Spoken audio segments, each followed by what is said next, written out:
ಕೃಷ್ಣರಾಜಪೇಟೆ ರಾಯಸಮುದ್ರ ಗ್ರಾಮದಲ್ಲಿ ಕರ್ನಾಟಕ ರಾಜ್ಯ ಮಾತಂಗಿ ಮಾದಿಗ ಸಮಾಜ ಪರಿವರ್ತನಾ ವೇದಿಕೆಯ ವತಿಯಿಂದ 80ನೇ ಸ್ವಾತಂತ್ರ್ಯ ದಿನಾಚರಣೆಯನ್ನು ಅರ್ಥಪೂರ್ಣವಾಗಿ ಆಚರಿಸಲಾಯಿತು.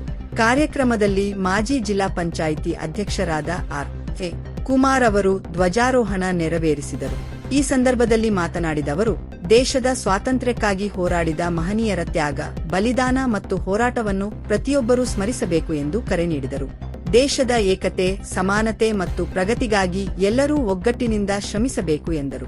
ಇದೇ ವೇಳೆ ಸ್ವಾತಂತ್ರ್ಯ ದಿನಾಚರಣೆಯ ಅಂಗವಾಗಿ ಸಂಘಟನೆಯ ತಾಲೂಕು ಅಧ್ಯಕ್ಷರಾದ ಆಲೇನಹಳ್ಳಿ ರಾಜು ಅವರು ಶಾಲಾ ವಿದ್ಯಾರ್ಥಿಗಳಿಗೆ ಪುಸ್ತಕ ಹಾಗೂ ಲೇಖನಿ ಸಾಮಗ್ರಿಗಳನ್ನು ವಿತರಿಸಿದರು. ಮಾತನಾಡಿದ ಅವರು, ಗ್ರಾಮೀಣ ಭಾಗದ ವಿದ್ಯಾರ್ಥಿಗಳಿಗೆ ಉತ್ತಮ ಶಿಕ್ಷಣ ದೊರೆಯುವಂತೆ ಪ್ರೋತ್ಸಾಹಿಸುವುದು ಸಮಾಜದ ಪ್ರತಿಯೊಬ್ಬರ ಜವಾಬ್ದಾರಿಯಾಗಿದೆ. ಮಕ್ಕಳ ಶಿಕ್ಷಣಕ್ಕೆ ಅಗತ್ಯವಾದ ನೆರವು ಮತ್ತು ಪ್ರೋತ್ಸಾಹ ನೀಡಬೇಕು. ಶಿಕ್ಷಣದ ಮೂಲಕ ಮಕ್ಕಳು ತಮ್ಮ ಭವಿಷ್ಯವನ್ನು ರೂಪಿಸಿಕೊಂಡು ಸಮಾಜ ಹಾಗೂ ದೇಶದ ಅಭಿವೃದ್ಧಿಗೆ ಕೊಡುಗೆ ನೀಡಬೇಕು ಎಂದು ಹೇಳಿದರು. ವಿದ್ಯಾರ್ಥಿಗಳಿಗೆ ಶೈಕ್ಷಣಿಕ ಸಾಮಗ್ರಿ ವಿತರಿಸುವ ಮೂಲಕ ಸ್ವಾತಂತ್ರ್ಯ ದಿನಾಚರಣೆಯನ್ನು ಅರ್ಥಪೂರ್ಣವಾಗಿ ಆಚರಿಸಿದ ಕಾರ್ಯಕ್ರಮಕ್ಕೆ ಸಾರ್ವಜನಿಕರಿಂದ ಮೆಚ್ಚುಗೆ ವ್ಯಕ್ತವಾಯಿತು. 80ನೇ ವರ್ಷದ ಸ್ವಾತಂತ್ರ್ಯದ ಶುಭಾಶಯಗಳನ್ನು ಕೋರ್ತಾ ಎಂದಿನಂತೆ ಪ್ರತಿ ವರ್ಷವೂ ಕೂಡ ನಮ್ಮ ಗ್ರಾಮದಲ್ಲಿ ಶಾಲಾ ಮಕ್ಕಳು, ಹಿರಿಯರು ಎಲ್ಲ ಒಟ್ಟುಗೂಡಿ ಈ ಕಾರ್ಯಕ್ರಮನ ಭಾಳ ಸಂತೋಷವಾಗಿ ಆಚರಿಸ್ತಾ ಇದ್ದೀವಿ.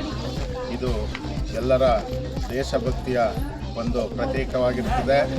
ಸ್ವಾತಂತ್ರ್ಯ ನಾವು ಬ್ರಿಟಿಷರಿಂದ ನಾವೇನು ಪಡೆದಂಥ ಸ್ವಾತಂತ್ರ್ಯವನ್ನು ಪ್ರತಿ ವರ್ಷ ಆಚರಿಸ್ಕೊಂಡು ಪ್ರಜಾಪ್ರಭುತ್ವದಿಂದ ಈ ರಾಜಕಾರಣವನ್ನು ಮಾಡಿಕೊಂಡು ಈ ದೇಶಭಕ್ತಿಯನ್ನು ಮೆರೀತಿರ್ತಕ್ಕಂಥ ಈ ರಾಷ್ಟ್ರೀಯ ಹಬ್ಬಕ್ಕೆ ಸರ್ವರಿಗೂ ಶುಭಾಶಯಗಳನ್ನು ಕೋರ್ತಾ ಈ ಕಾರ್ಯಕ್ರಮಕ್ಕೆ ನಮ್ಮ ಗ್ರಾಮಕ್ಕೆ ಆಲೇನಹಳ್ಳಿಯವರಾದಂಥ ನಮ್ಮ ರಾಜು ಅವರು ಕೂಡ ಇವತ್ತು ಮಕ್ಕಳಿಗೆ ನೋಟ್ಬುಕ್ನ ವಿತರಣೆ ಮಾಡಿ ಅವರು ಒಂದು ಮಕ್ಕಳಿಗೆ ಖುಷಿಯನ್ನು ಈ ಸಂದರ್ಭದಲ್ಲಿ ಹಂಚಿರ್ತಾರೆ.